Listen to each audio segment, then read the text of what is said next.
Social media sites can absolutely be safe forms of communication, but they can also be dangerous, just like automobiles. People use them every day with no consequence, but if you're not careful with it, you can have an accident.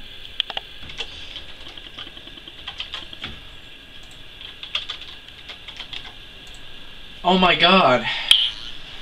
I would have never met Alex Fragoso if it wasn't for Facebook.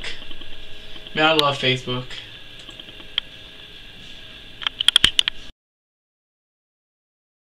Social media has made a big impact on my life. I remember before I had a Facebook, I would just play video games and be real bored. But now, social media, I can talk to friends, look at pictures. I feel like I'm more part of a community, and it's a pretty good feeling if you ask me. Social media, it has really changed my life. I mean, even now, I make new friends. I can actually go hang out with them. I don't have to call them if I want to go do something on the weekend. I can just send them a message on Facebook.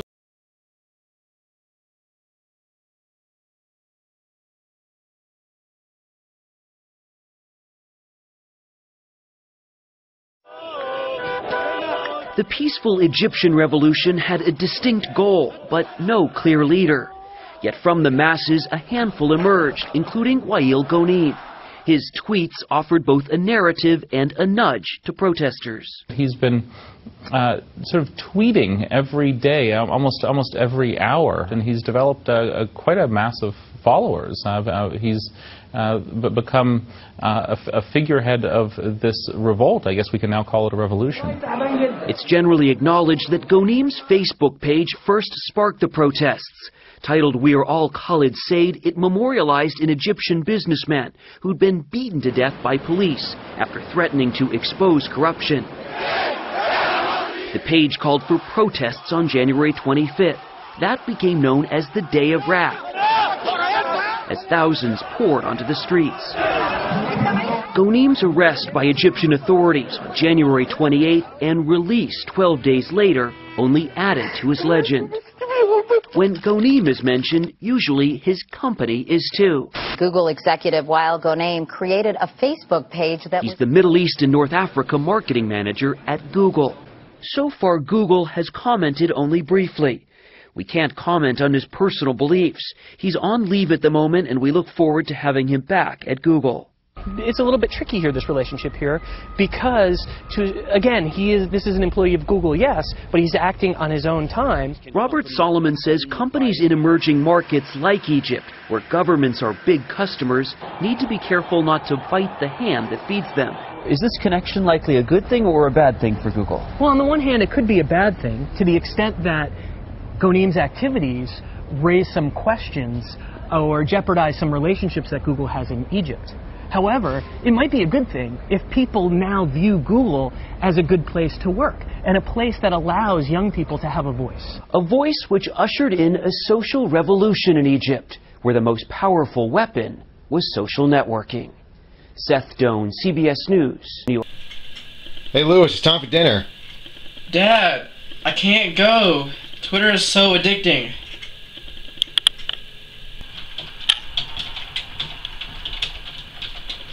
Man, working on this essay is killing me. I'm just gonna take a break and go on my Facebook. Oh, cool. Alright. I can't believe Jessica broke up with Eric. Oh my god. And look, Audrey's having so much fun. Wait, I have to do that project? No, now I have to go to bed. Social media helps rapists and other predators to manipulate children, and that's a negative impact toward their lives. What I said before were the positives of Twitter, Facebook, and social media, but how it's affected my life negatively is that before I had social media and Twitter and stuff, my grades were a lot better because I had more time to focus on studying and that sort of thing. But with Facebook and Twitter, I just can't get off of it. I'm like addicted, and it's really hurt my grades in the long run. Most parents know about Facebook and MySpace, but there are dozens of other social networking sites, and the Pasco County Sheriff's Office says a recent arrest shows they all pose a possible danger to children.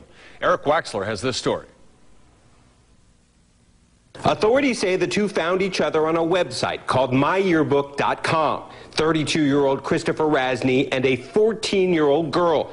The sheriff's office says Rasny and the teen chatted online, then met at this abandoned home and had sex. You know, when these kids go online and they meet somebody you don't know, it could be somebody across the United States, it could be a next-door neighbor. In this case, Rasny and the 14-year-old did live near each other, making the encounter all too easy. The girl's mother found out what was going on and notified the sheriff's office. They set up another meeting with Rasny, who tried to run when he saw detectives, but was arrested, and investigators say he admitted to everything. One of the detectives, when speaking with him, asked him, well, do you know what you did was wrong? And he said, well, she was just a baby. I talked with the victim's mother by phone. She says her daughter is a straight-A student, and they had talked about the dangers lurking on the internet. She says she never would have thought her daughter could be lured in like this. While the sheriff's office says they don't have the resources to set up internet stings for child predators, they say they are attacking the problem the best they can. William Lindsay is one of 3 detectives who was just certified in computer forensics. It's too accessible to children, basically, and parents don't monitor their children properly to know what they're getting on. MyYearbook.com is open to anyone, but does have a section for parent and child safety. The sheriff's office says it's up to parents to know what their kids are doing online. As for Rasny, investigators say this is his first arrest for a sex crime involving a minor, but he does have previous charges for burglary and battery. In Port Richey, Eric Waxler, ABC Action News.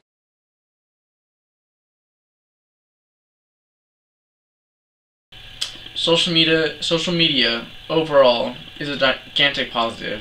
For the average person like me and Robert, it allows us to find friends that we wouldn't have ordinarily would never have met. People have been calling to be for periods that you just like would see somewhere but wouldn't really talk to them. You can just go message them and talk to them on Facebook and become great friends with them that way.